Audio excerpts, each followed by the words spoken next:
Saludos al grupo Instrucción Teológica de cualquier parte del mundo donde nos escuchen.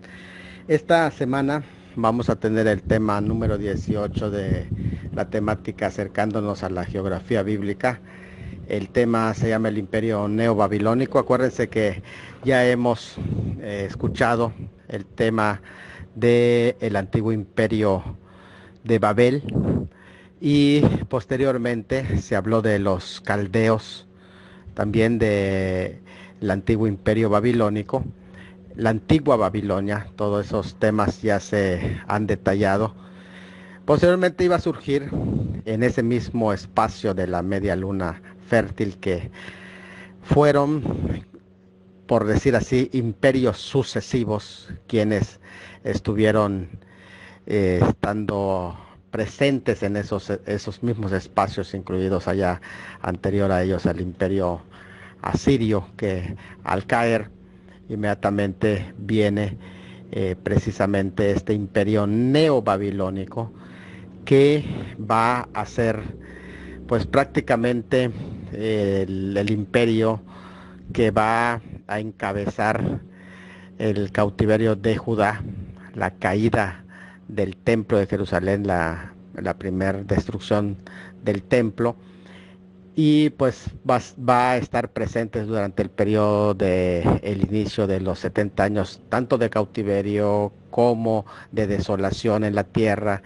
y la cautividad que mencionan Daniel, que menciona Jeremías, que son distintas.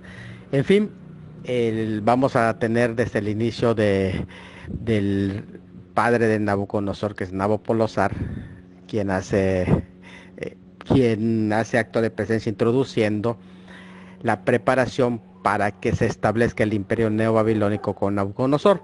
Así que para esto tenemos a nuestro hermano Gesser, quien estará desde Perú, Lima, exponiendo esta temática que yo sé que va a ser de mucha bendición.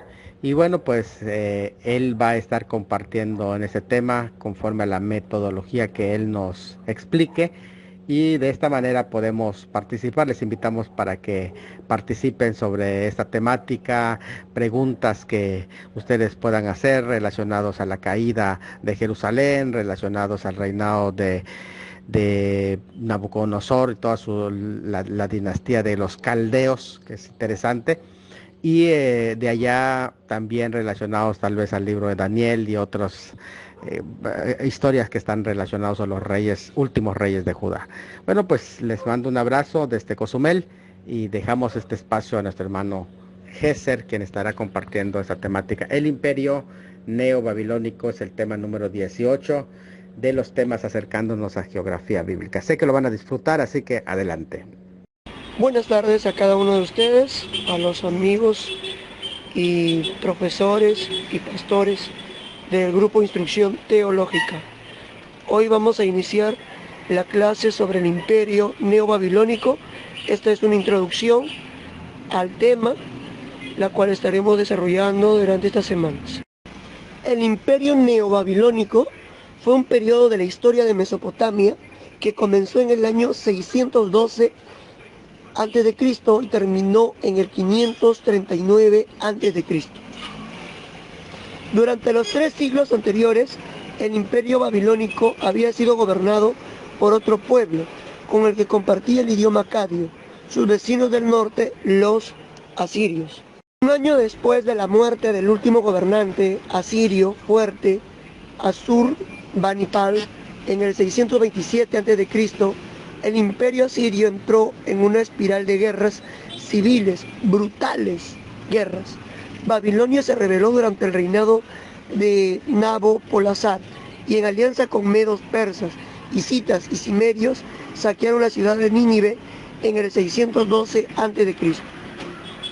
Por primera vez desde la muerte de Hammurabi a mediados del siglo XVIII a.C., la sede del imperio se trasladó a la ciudad de Babilonia. Este periodo fue testigo de una mejora general en la vida económica y la producción agrícola, seguido de un gran florecimiento de proyectos arquitectónicos, de las artes y de las ciencias. El periodo neobabilónico terminó con el reinado de Nabonido en el 539 a.C.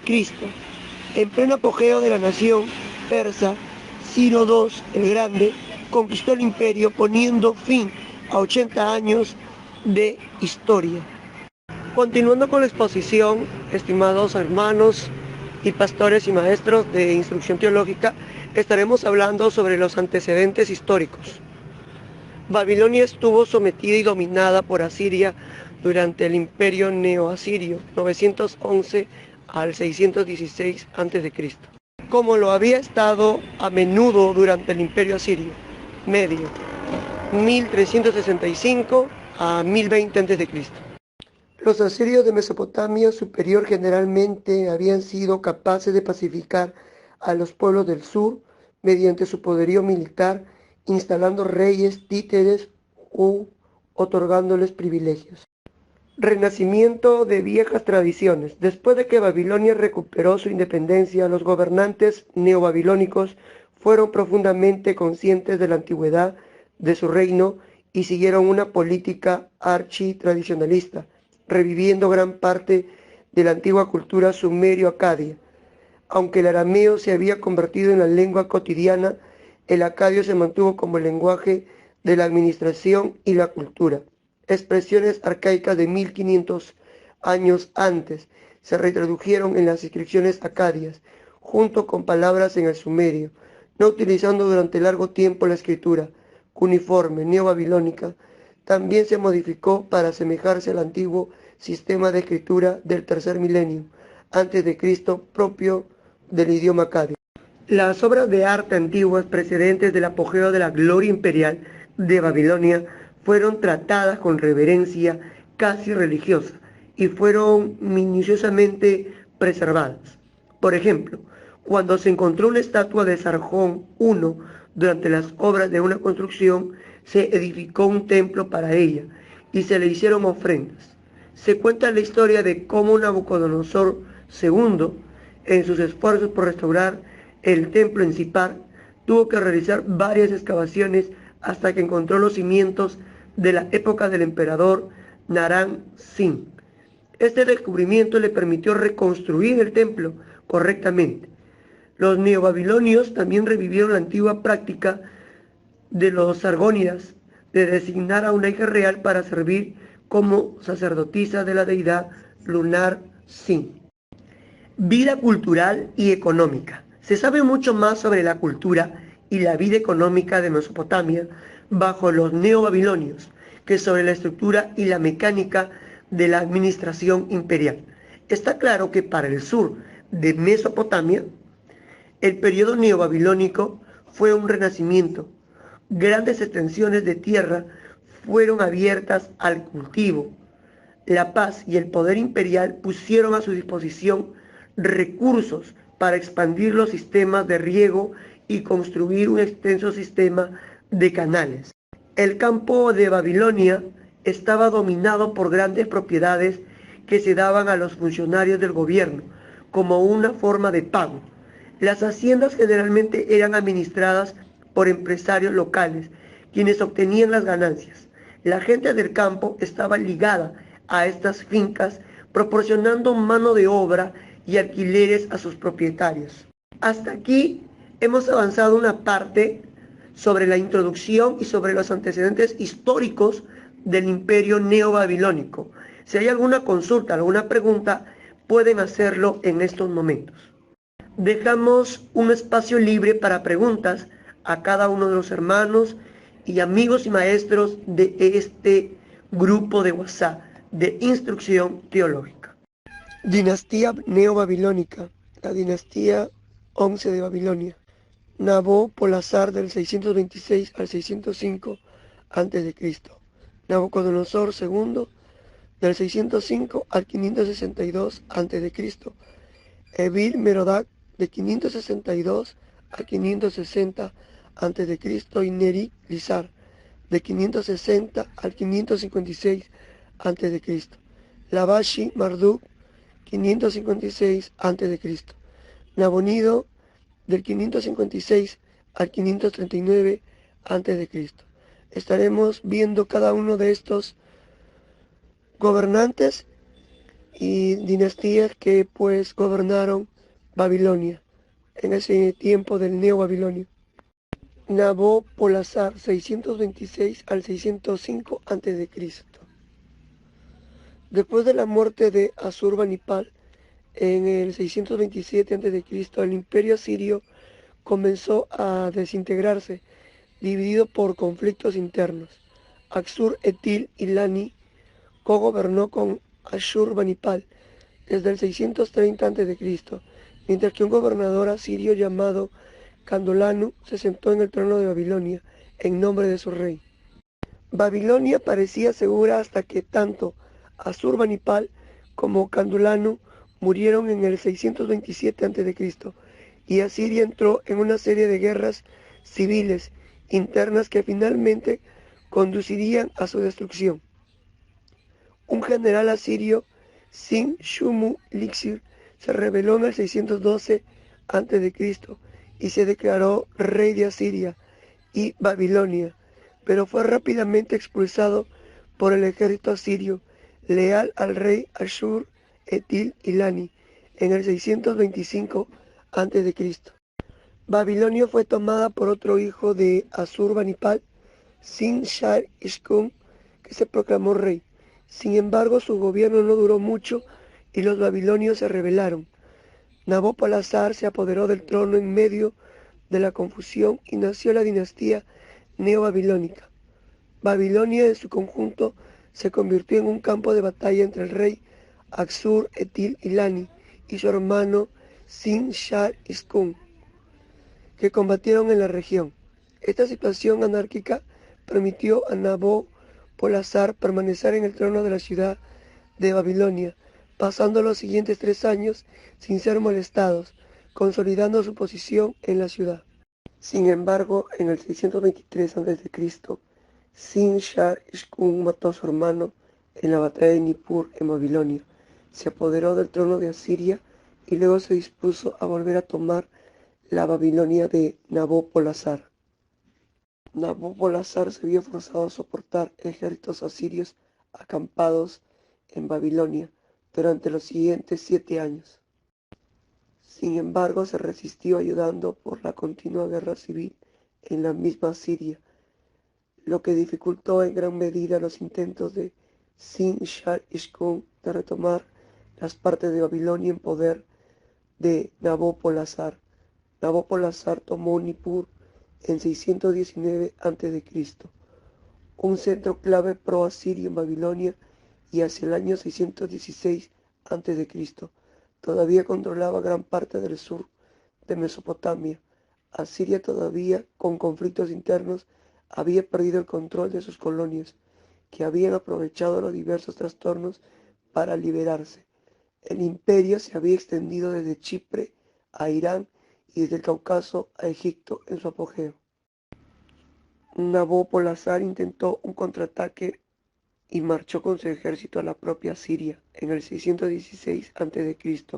y trató de asediar Assur y Araha, Kirkuk, pero fue derrotado por Sin-Shar-Ishkun y debió regresar a Babilonia.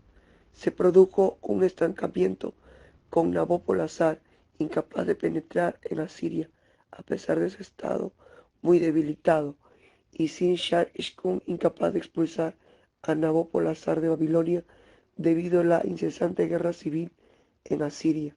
Sin embargo, el equilibrio de poder se inclinó decisivamente cuando Ciasares, gobernante de los pueblos iranios, los medos, persas y partos, y técnicamente un vasallo de Asiria, atacó sin previo aviso a Asiria, fatigada por la guerra a finales del 615 a.C., saqueando a Raja y la ciudad bíblica de Nimrud. Más adelante, en el 614 a.C., Seg-Yasares, en alianza con los pueblos escitas y cimerios, asedió y tomó Assur con Nabopolassar, sin involucrarse en estos éxitos. Nabopolassar también hizo alianzas activas con otros antiguos súbditos de Asiria, como medos, persas, escitas y cimerios. Durante el 613 a.C., el ejército asirio parece haberse rebelado y repelido con éxito los ataques babilónicos, medos y escitas. Sin embargo, en el 612 a.C., Nabopolassar y el rey medo Ciasares encabezaron una coalición concentrada de fuerzas que incluía a babilonios, caldeos, medos, persas, escitas y cimerios en un ataque contra Nínive. El tamaño de las fuerzas enfrentadas contra una debilitada Siria fue aplastante y después de un amargo asedio de 3 meses, seguido de enfrentamientos casa por casa, Nínive finalmente cayó, muriendo Sin Shah Ishkun en la defensa de su capital. Un general asirio, Ashur-ubalik II, se convirtió en rey de Asiria durante la lucha. Según las crónicas mesopotámicas, se le ofreció la oportunidad de doblegarse en vasallaje a los gobernantes de la alianza. Sin embargo, se negó y logró abrirse camino para escapar de Nínive y establecer una nueva capital en Harrán. Nabopolassar, Ciasares y sus aliados combatieron contra Ashur-ubalik II durante otros 5 años, hasta que Harrán cayó en el 608 a.C., después de un intento fallido de retomar la ciudad de Ashur-ubalik II. Desapareció de las páginas de la historia. El antiguo Egipto, gobernado por el faraón Nesao II, había invadido el Oriente Próximo en el 609 a.C., en un intento tardío de ayudar a los antiguos gobernantes asirios. Nabopolassar, con la ayuda de su hijo y futuro sucesor, Nabucodonosor II, pasó los últimos años de su reinado desalojando a los egipcios, que fueron apoyados por mercenarios griegos y los restos del ejército asirio, de Siria, Asia Menor, el norte de Arabia e Israel. Nabucodonosor demostró ser un líder militar capaz y enérgico, y los egipcios, los asirios y sus aliados mercenarios fueron finalmente derrotados por los babilonios, los medos y los escitas en la batalla de Carquemish en el año 605 a.C. Los babilonios quedaron ahora en posesión de gran parte de Asiria, con sus estribaciones septentrionales ocupadas por los medos. Sin embargo, parece que no intentaron ocuparlas de nuevo, prefiriendo concentrarse en la reconstrucción del sur de Mesopotamia. Buenos días a cada uno de ustedes del grupo de Instrucción Teológica. Estaremos hablando sobre Nabucodonosor II en estos momentos. Sobre la ruina del imperio asirio, resurge la potencia de Babilonia, que alcanza la cima de su esplendor. Durante el reinado de Nabucodonosor II, el soberano más importante de la dinastía neo-babilonia, Nabucodonosor II gobernó del 630 al 562 a.C., que sube el trono tras la muerte de su padre Nabopolassar, quien liberó Babilonia del dominio del imperio asirio y dejó a Nínive en ruinas. Pasará a la historia por haber sometido y conquistado el reino de Judea o de Judá y Jerusalén, y por su monumental actividad constructora en Babilonia, como los famosos jardines colgantes de Babilonia.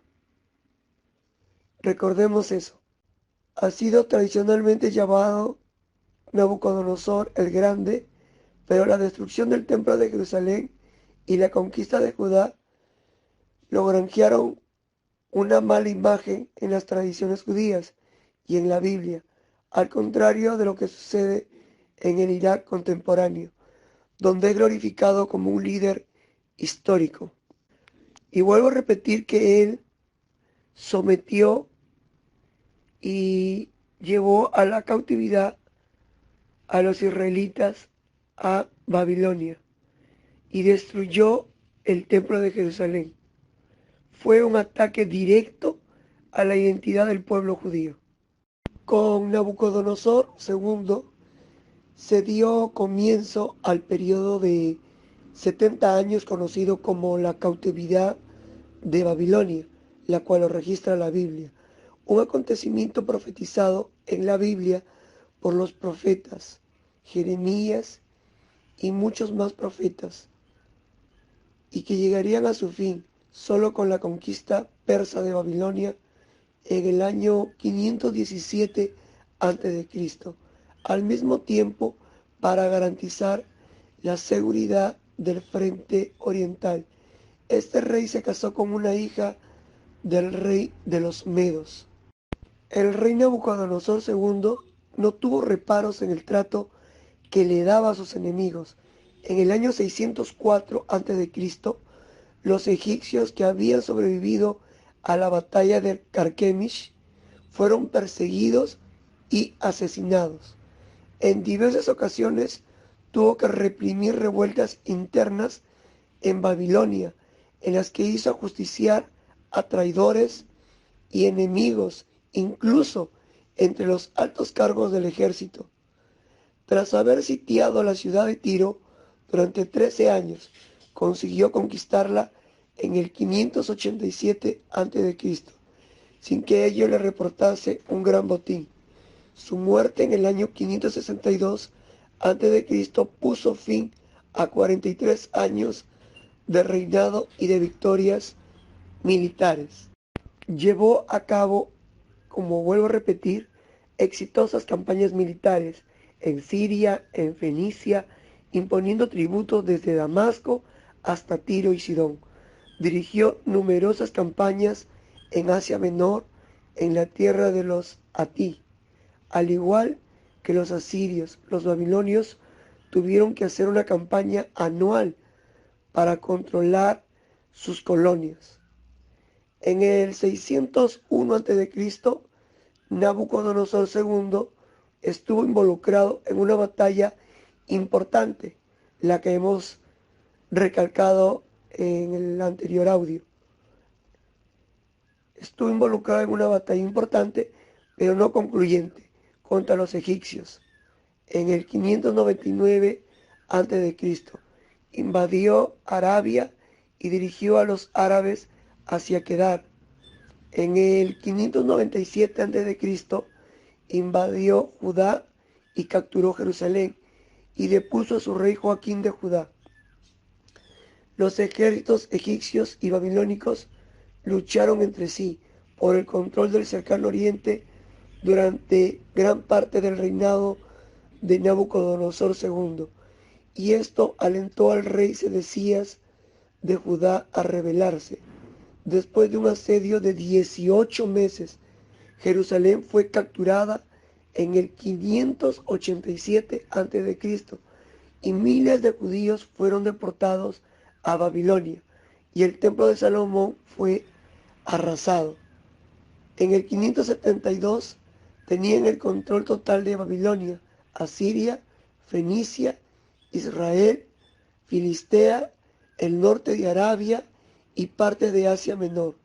Luchó contra los faraones Psamético II y Apriex en su reinado, y en el 568 a.C., durante el reinado del faraón Amosis II, invadió Egipto. Su actividad de construcción en Babilonia fue la que la convirtió en la inmensa y hermosa ciudad de la leyenda. Su ciudad de Babilonia cubría más de 3 millas cuadradas, rodeada de fosos y por un doble circuito de murallas. El Éufrates fluía a través del centro de la ciudad, atravesado por un hermoso puente de piedra. En el centro de la ciudad se elevó un ziburak gigantesco llamado Ete-Menanki, la casa de la frontera entre el cielo y la tierra, que estaba junto al templo de Marduk. Volvemos a recalcar, su actividad en el ámbito de la política interior se encaminó a la reestructuración del reino y en particular el engrandecimiento de Babilonia. Pavimentó las carreteras, reconstruyó los templos, construyó un monumental sistema de defensa que rodeaba la ciudad y la adornó con lujosas obras urbanísticas y arquitectónicas como la famosa Torre de Babel, un sigurat con una altura de 90 metros, o los famosos jardines colgantes, una de las 7 maravillas del mundo antiguo. Recuperó también antiguos cultos como el del dios Marduk, la principal divinidad del panteón babilónico y al que atribuía el mérito de sus victorias. Estaremos hablando y recalcando por última vez lo más importante del rey Nabucodonosor II. Es uno de los reyes más importantes de Mesopotamia, extendiéndose su reinado probablemente del 604 al 562 a.C., siendo uno de los reinados más longevos de la antigüedad.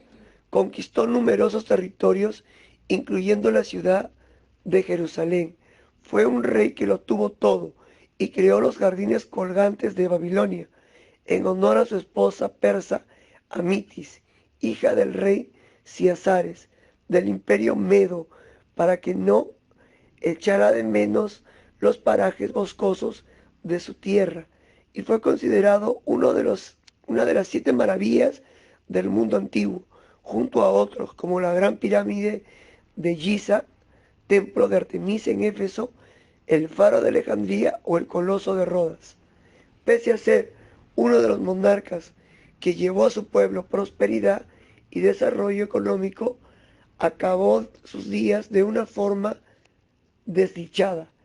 La historia describe cómo a partir de los 60 años comenzó un declive personal y sufrió un extraño mal que hacía que descuidara su aseo personal, no se cortara el pelo, dejarse crecer las uñas, se creía un animal, andaba a 4 patas, llegó a vivir en el bosque rodeado de animales y emitiendo aullidos en la noche, agresivo y huraño, y se alimentaba de hierbas y bayas.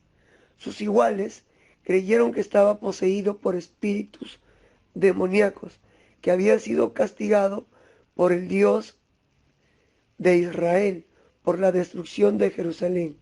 Al parecer, pudo haber sufrido un síndrome denominado licantropía, un síndrome psiquiátrico en el seno de una demencia senil avanzada. En esa época, cuando los habitantes tenían cuadros parecidos de desequilibrio compatibles con lo que ahora conocemos como demencia senil, eran desterrados de la ciudad porque tenían posesiones demoníacas y obligados a vivir en los bosques, de tal forma que se dice que pudo haber sido el comienzo de la historia de los hombres lobo, debido a su aspecto descuidado, con pelo largo, uñas largas, y tener que alimentarse de carroña y atacar el ganado para sobrevivir. Lo último que hemos hablado es simplemente una suposición. La casta sacerdotal del dios Marduk adquirió pronto enorme relevancia e incluso intentó ponerse al poder del rey. Ello contribuyó al debilitamiento del reino. Probablemente fue por lo que le pasó al rey. Simplemente estamos diciendo probablemente, no estamos asegurando, que finalmente fue conquistado por los persas. Estos, tras haber consolidado su poder en los territorios al este de Babilonia, tomaron la región con Ciro el Viejo y la convirtieron en una satrapía, del griego sátrape, gobernador de su imperio. Que tengan una linda mañana y luego estaremos avanzando con las demás dinastías. Amel Marduk, rey de Babilonia, 562 al 560 a.C. Muluk Amar, Edil Merodach, tercer rey de la 10ª dinastía de Babilonia, dinastía caldea, hijo y sucesor de Nabucodonosor II. Amel Marduk, el hombre de Marduk, no contó con la simpatía de su pueblo debido a su carácter arbitrario. Reinó únicamente 2 años y fue asesinado en una revuelta palatina provocado por su cuñado Nergal Sharra Usur, más conocido como Neri Glissar, ayudado por el estamento sacerdotal, hecho que le facilitaría su acceso al trono. Amel Marduk concedió la libertad al rey de Judá, Joaquín, y a su pueblo, deportado a Babilonia hacia 37 años.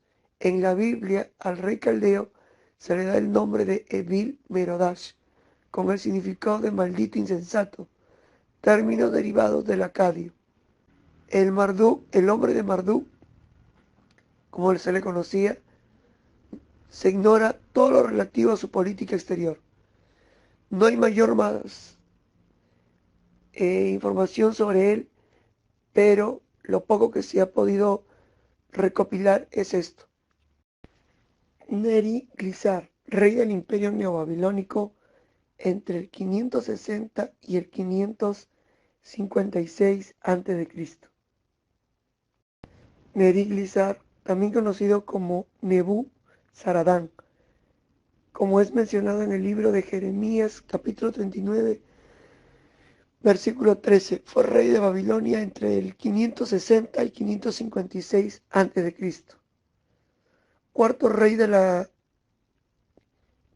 10ª dinastía de Babilonia, de la dinastía Caldea, quien tras eliminar al rey Amel Marduk, de quien era cuñado, pues estaba casado con su hermana, llamada Kashshaya, hija de Nabucodonosor II, ocupó el trono.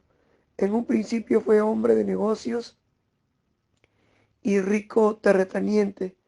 Luego, tras su matrimonio con la hermana de Amel Marduk, efectuó algunas funciones oficiales.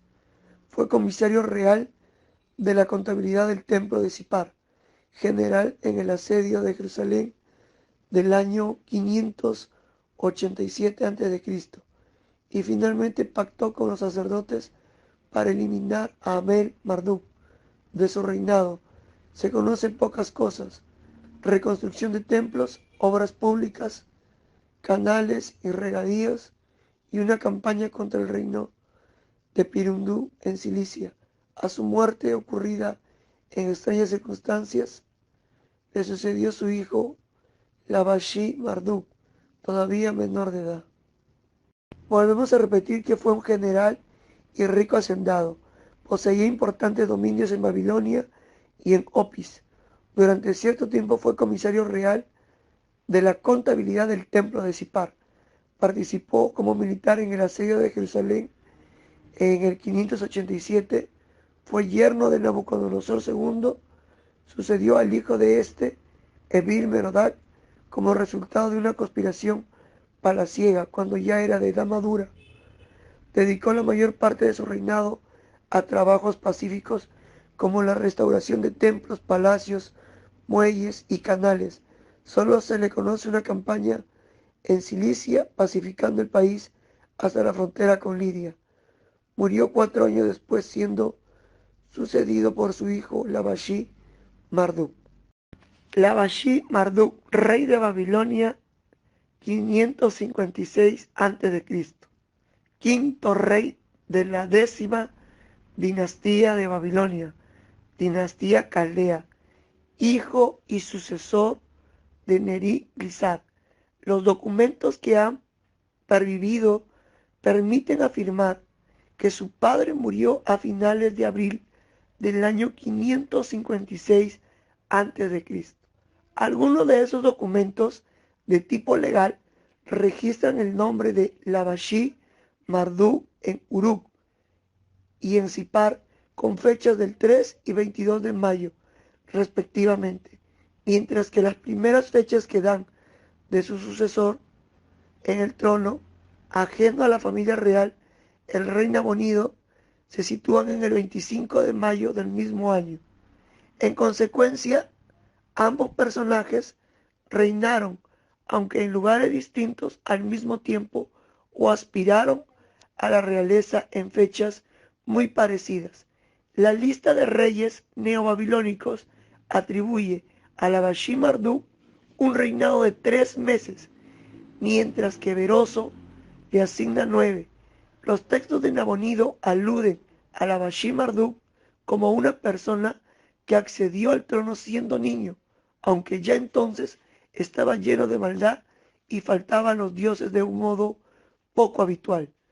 Por ello fue víctima de una conspiración de sus amigos. Lo torturaron hasta morir, los cuales proclamaron luego rey a Nabonido.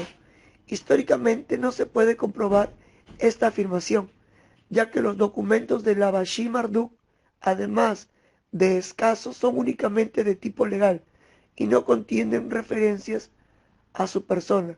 El relato de Nabonido que nos ha llegado incompleto es claramente partidista. Muchas gracias. Nabonido, rey de Babilonia, 556 al 539 a.C., último rey de la 10ª dinastía de Babilonia. Fue elevado al trono por el partido sacerdotal después del asesinato de Awel Marduk, de su cuñado Nirgal Sar Usur y de un hijo de este último. Llevó a cabo 3 campañas militares en Siria y después confió el gobierno a su hijo Bel-Sar Usur, dedicándose él a la construcción de templos. Tras el apoyo de Babilonia a Creso de Lidia, Ciro atacó a Bel-Sar Usur y entró en Babilonia. Nabonido, que había perdido el apoyo de la clase sacerdotal debido a su sincretismo, se rindió a Ciro y pasó a vivir prisionero en Carmanía. Las credenciales nobles de Nabonido, Nabu-Na-I en babilonio, no son claras, aunque no era caldeo, sino de Asiria, de la ciudad de Harán. Él mismo habla en sus inscripciones de sus orígenes, sin importancia. Del mismo modo, su madre, Adak Gupi, que vivió hasta la edad adulta y pudo haber estado conectada al templo del dios de la luna, Acadio Sin en Harán, las inscripciones no mencionan su descendencia. Su padre era Nabuk Balasú Igbi, un plebeyo. Durante largos periodos le confió el mando a su hijo, el príncipe Baltasar de Babilonia, la cual la Biblia lo registra. Era un militar capaz, pero un pobre político. Todo esto lo hizo un tanto impopular entre muchos de sus súbditos, particularmente el sacerdocio y la clase militar. Los sacerdotes de Marduk odiaban a Nabonido debido a su supresión del culto de Marduk y su elevación del culto de la diosa de la luna Sin. Cuando Ciro II el Grande conquistó Babilonia, se describió a sí mismo como el Salvador elegido por Marduk para restaurar el orden y la justicia. Hacia el este, los persas también estando incrementando sus fuerzas, y Ciro II el Grande era muy popular en Babilonia por sus conquistas. Ha perdurado la sensación de una imagen negativa en la literatura judía basada en la religión de Nabonido, como en los trabajos de Flavio Josefo, y los judíos recibieron inicialmente a los persas como libertadores. La caída del imperio.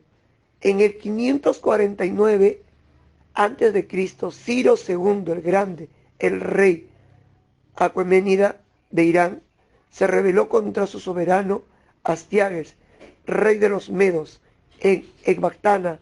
Astiages fue traicionado por su ejército y Ciro se estableció como gobernante de todos los pueblos de Irán, así como de los elamitas, prerranianos y de los gutis. En el 539 a.C., Ciro invadió el imperio babilónico.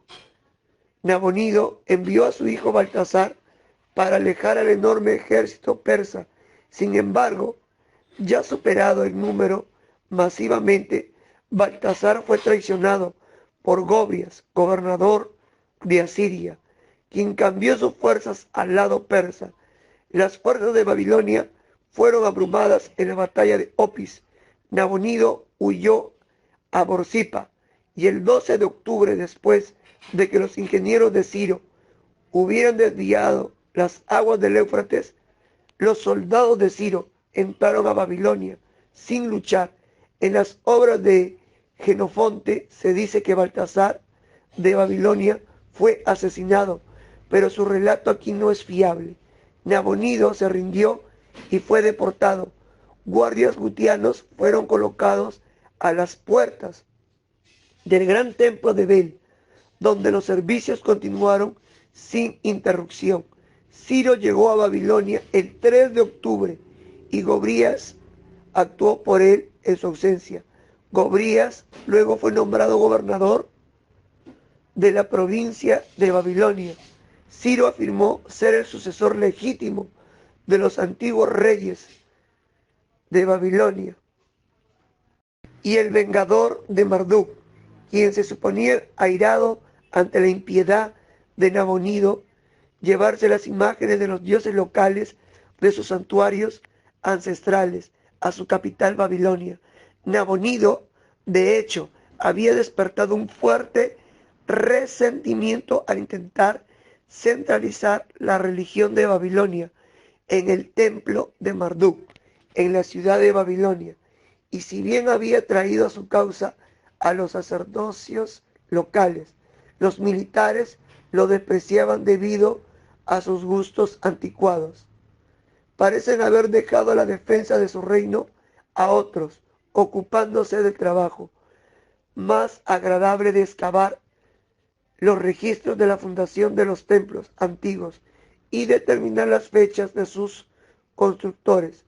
La invasión de Babilonia por Ciro fue sin duda facilitada por la existencia de un partido descontento en el Estado, así como por la presencia de exiliados extranjeros como los judíos.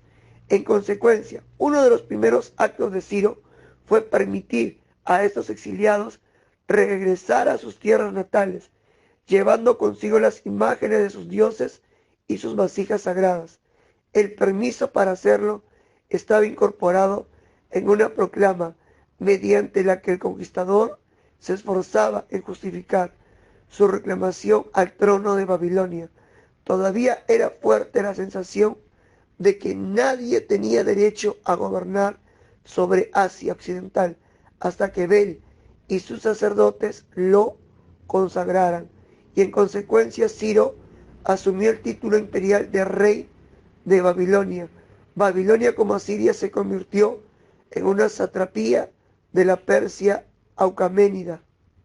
Bueno, estimados hermanos y líderes y maestros de instrucción teológica, para que coordine y para que puedan entender un poco más, basado en las Sagradas Escrituras, sobre la escritura sobre la pared, la cual habla sobre la caída de Babilonia y habla sobre Ciro el Grande. En el libro de Daniel se dice que el príncipe Baltasar de Babilonia hizo un banquete en el cual usó, profanándolos así, los vasos sagrados de oro y plata del templo de Salomón de Jerusalén, que habían sido llevados como botín por su predecesor Nabucodonosor II. Repentinamente apareció un dedo, la mano de Dios, que escribió en una pared del palacio las palabras Mene, Mene, Tekel, Ufarsin. En otras versiones, Mene, Mene, Tekel, Parsin. Aunque no se traducen en el relato en idioma arameo, significan unidades monetarias. Mene, ha contado Dios tu reino y le ha puesto fin. Tekel, pesado, has sido en balanza y fuiste hallado falto. Pérez, tu reino ha sido roto y dado a los medos y a los persas. Ninguno de los adivinos reales supo interpretarlas, entre otras razones, tal vez porque fueron escritas verticalmente, de derecha a izquierda, y ocupando la última palabra 2 columnas, o por la ausencia de vocales en el antiguo hebreo, lo que ocasiona ambigüedad. El rey mandó llamar a Daniel, antiguo sirviente de Nabucodonosor, y le ofreció recompensarlo si lograba descifrar las palabras. El profeta rechazó el premio, pero igualmente le dijo el significado de lo escrito. Mene, ha contado Dios tu reino y lo ha puesto fin. Tekel ha sido pesado en la balanza y hallado falto de peso. Ufarsín, ha sido roto tu reino y dado a los medos y persas. Según el relato bíblico, Babilonia fue invadida a Baltasar, lo mataron esa misma noche y Darío el Medo se apoderó del reino.